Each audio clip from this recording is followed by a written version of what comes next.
Okay, we're going to do something a little different here. This is a weapon and ship rundown video, I guess. First, you have light weapons and heavy weapons. Light weapons and heavy weapons have independent slots on each other on different ship. In this case, I'm on a galleon because it has both types of slots. In your light weapons, you have a decent amount of choices. You're looking at 10 different weapons. Each weapon has different kinds of damages. We'll start with the Artemis. You see, it says it has explosive and shatter damage. What that means is they're good against different types of targets. There's 6 basic damage types: fire, flechette, shatter, piercing, explosive, and impact.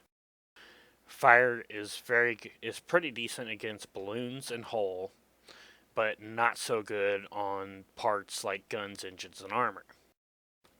Flechette is pretty good against balloons, but pretty much sucks against everything else. Shatter is amazing at taking out guns and engines. It's You want to blow up parts and really annoy an enemy, use a shatter weapon. Piercing damage is is pretty bad damage, I guess, against most things except armor. It punches through armor like it's butter. Explosive is very good against hull. And impact is the 6th type of damage, but you can only get it from ramming into a ship with your ship. It doesn't you can't get it from a weapon. And that is equally good against everything except armor. Armor it's a little less good at, but in balloon it's a little better at, but most everything is pretty good. Your basic weapon types, you'll find that most people only actually use a few of these, except in specialized build. The Artemis doesn't really see a lot of use. I'm sure there's somebody out there that uses it, and I'll get corrected. But its range is poor, its rate of fire is poor, its damage is poor, and its magazine is 6-second reload. I mean, when we get to the Mercury field gun, you'll see it has a longer range, more rate of fire, and a faster reload. Granted, it only has 2 rounds instead of 4 rounds, but it does piercing and shatter, which is pretty amazing. If you really need explosive damage out of the Artemis, use the Echidna light flak cannon. Um, Direct hits, as you can see, are 96 explosive, 36 explosive on AoE. Now, granted, it has a shorter range at 790 meters, but the rate of fire and reload is better. It is a very good gun. A lot of times, I've seen flak barges that are pretty good with it. The Gatling gun, um, there's some. It can be really good, but ignore the 700-meter range.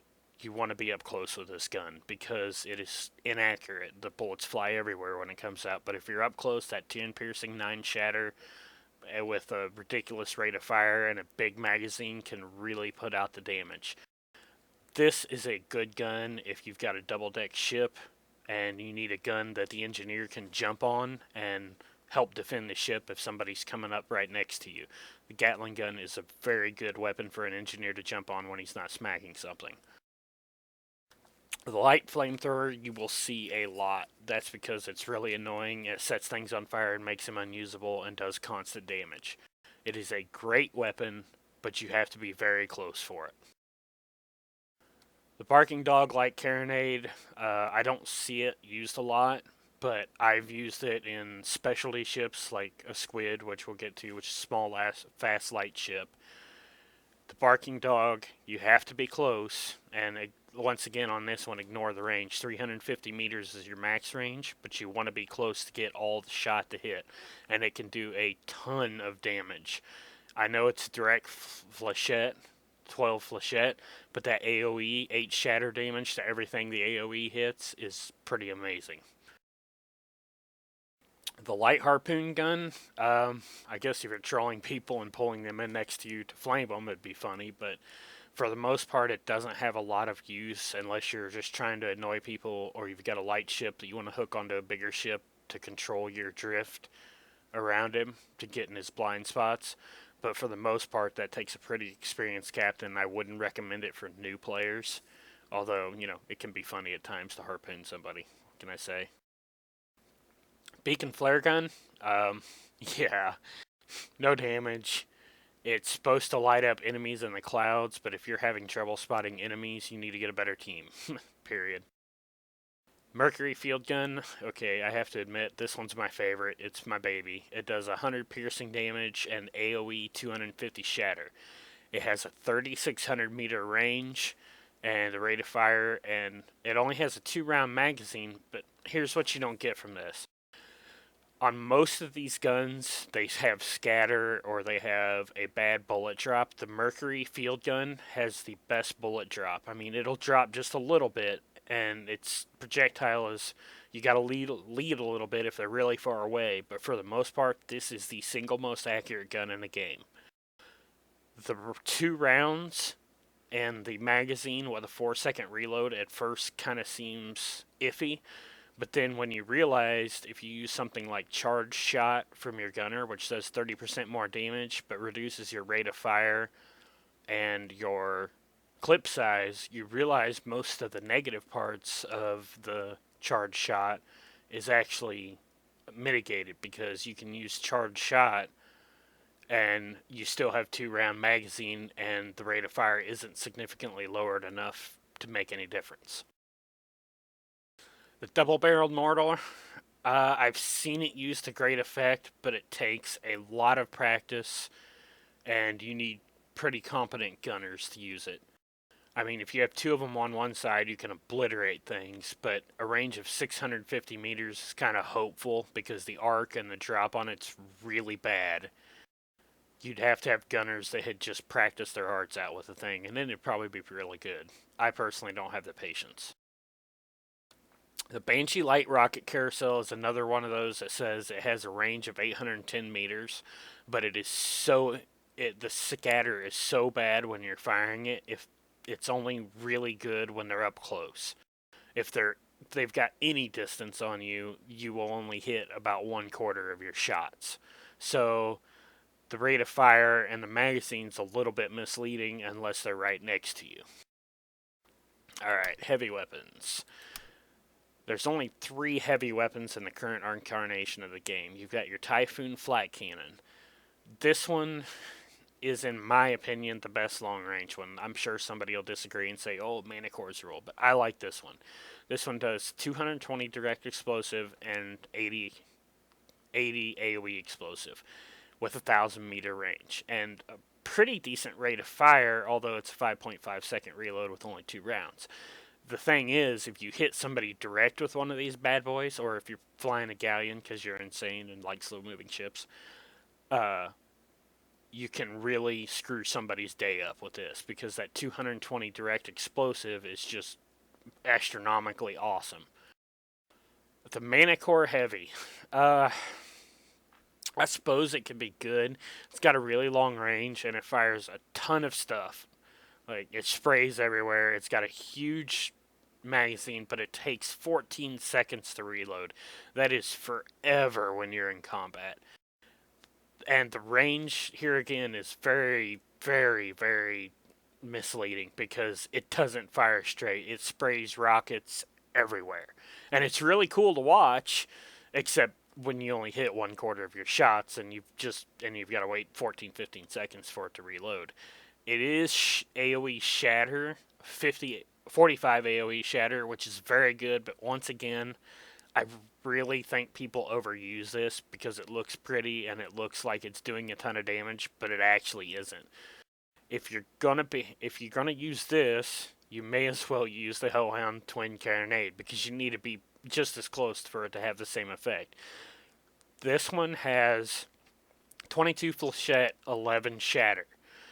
The rate of fire, as you can see, is okay. It's got 450-meter range and only 2 rounds at 5 seconds. But what it doesn't say is that you're firing a whole bunch of individual shots at the same time. So you're actually getting like 22 flechette and AoE shatter times 10 or times 20. I haven't actually sat down and figured out how much it is, but I vastly prefer either this for short range or this for long range over this.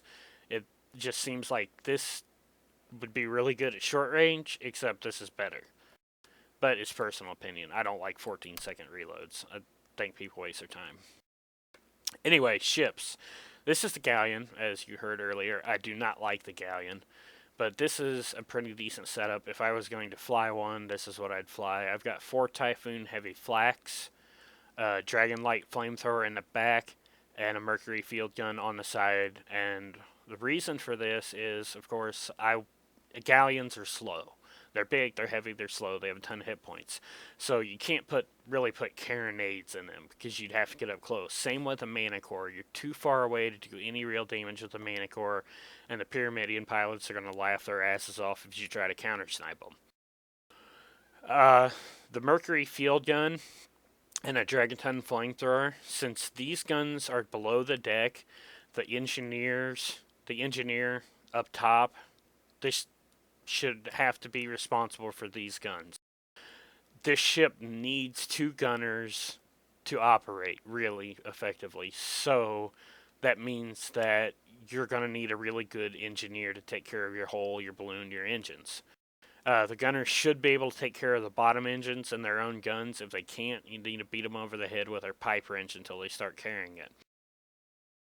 The reason for the Dragon Tongue in the back is a lot of small ships will try to get behind galleons to get in a blind spot where they can't broadside them, and the Dragon Tongue will either make them stand off so it's harder to take you down quickly with carronades, or it will shut them down basically so you can turn and broadside them.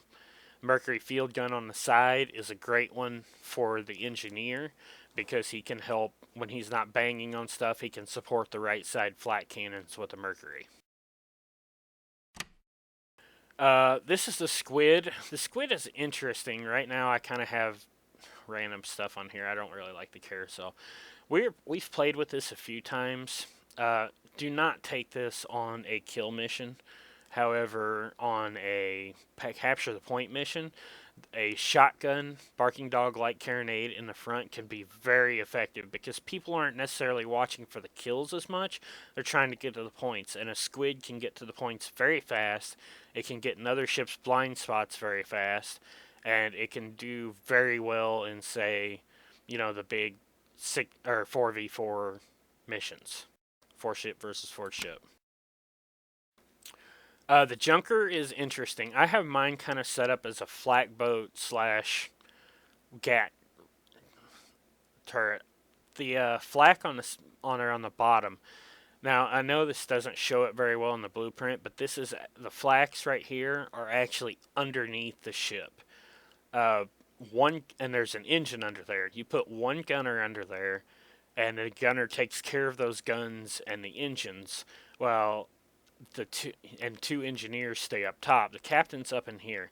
The interesting thing about this ship is that you can get 2 guns on the broadside on either side, and as you can see, I have a Mercury field gun up front for pre-engagement sniping. Once you're up to the side, the flaks and the piercing damage and the shatter from the gats can just rip a ship apart, especially if you're close. It's pretty decent strategy. Another interesting thing is the captain is right in here where my mouse is, if you can see it. I don't know if Fraps is catching it. But right above the captain's head is the balloon. If the captain carries a rubber mallet on this ship, he can actually get off the wheel, turn around, whack the balloon to repair it, and then go back. So you might even get away with 2 gunners if you have a captain that knows what he's doing. If you don't, you kind of need 2 engineers on this ship because the balloon goes down pretty quick for some reason. I haven't figured out why. I think it's the size that's easy to hit comparatively to the hull. Yeah, this is named Redneck Battle Barge. This was my experiment with the goldfish. I hate the goldfish, to be honest with you. The problem is the hull is up here toward the Echidna flat cannons, where I've got those, and the balloon is all the way back, almost to the back, and then that far branching out behind the balloon and the hull, that is an engine, and the engineer would have to run all the way around. Even though this is a small ship, the retarded placement of the repair points means that you need 2 engineers on this ship, and placement of the guns means that you rarely ever get to place more than one gun on a target. So really, you only ever take one gunner and two engineer, and trust me, even with two engineers, those guys are going to be busy. I've this one we called it the Redneck Battle Barge because originally we had all shotguns on it, but we put the flat cannons for a little mid-range support. But on this one, we were just running up behind him with a heavy carronade. The reason we are doing this is the Goldfish is the second fastest ship in the game, and it actually has a heavy weapon slot. It was worth an experiment. I wouldn't do it on kill missions because you're going to die a lot, but it's pretty decent for capture the point missions because once again people are concentrating on the point, not so much on the ships, and you can kind of sneak up behind them, capture a point, and pound them in the rear end with the shotgun. Spire. Oh god, I hate the Spire. It's almost as bad as the Goldfish. If it wasn't for there's a straight drop down tube in the middle of it, it would be the worst. But even then, the ladder is kind of buggy in the straight drop down. So the hole repair point is actually in the bottom, while the balloon repair point is up in the top. To be honest with you, I don't know why these guns are equipped. I've crewed on Aspire. I've never captained Aspire, and I avoid crewing on Aspire at all possible. I,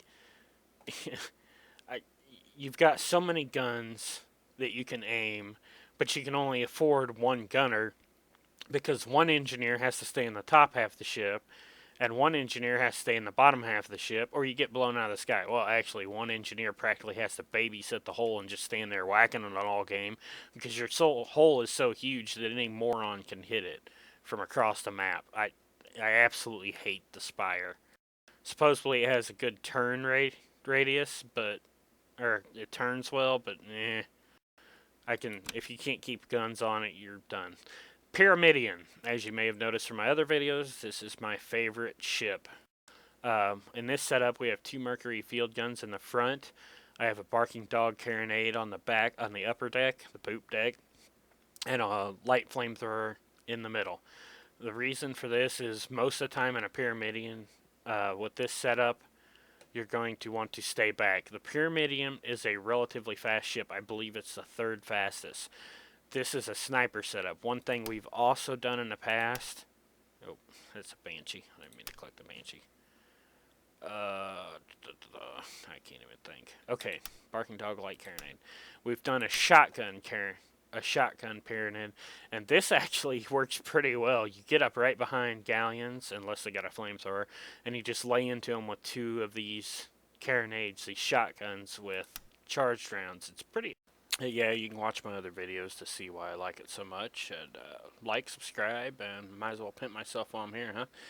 And I'll see you all in the skies.